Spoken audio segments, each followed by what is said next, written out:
ചേച്ചിയോടൊരു കാര്യം പറയാനുണ്ട്. ചേച്ചി ഞാൻ അകത്തേക്കൊന്ന് വന്നോട്ടെ, വാതിലൊന്ന് തുറക്കോ പ്ലീസ്. ചേച്ചി പ്ലീസ്. നീ വന്ന കാര്യം പറ. ചേച്ചി, എനിക്ക് ചേച്ചിനെ ഭയങ്കര ഇഷ്ടമാണ്.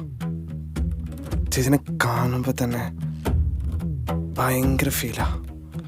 പോരാത്തതിന് ഒടുക്കത്തെ സ്ട്രക്ചറും.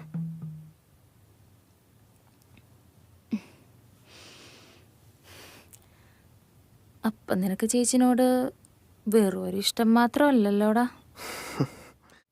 ഇതെന്തേ ചേച്ചി ചുമരം എഴുതി വെച്ചിരിക്കുന്നേ? ഓ അത് 2 ദിവസം ചേട്ടൻ്റെ പിള്ളേരോട് ഉണ്ടായിരുന്നു, അവരെഴുതിയതാ. പേര് കേട്ട് ഷോർട്ട് ഫിലിം കണ്ടവർക്കെല്ലാം പ്രതീക്ഷിച്ചതിലും മേലെ കൊടുത്തൊരു സാധനം. സാധാരണ മലയാളത്തിൽ ഷോർട്ട് ഫിലിമുകളിൽ വരുന്ന ട്വിസ്റ്റുകളെല്ലാം നമുക്ക് പെട്ടെന്ന് മനസ്സിലാവുക തന്നെ ചെയ്യും. പക്ഷേ ഇത് വേറെ ലെവലായിട്ട് ചെയ്തിട്ടുണ്ട്. BGM സൈഡും അടിപൊളി, അഭിനേതാക്കളും നന്നായി തന്നെ ചെയ്തു.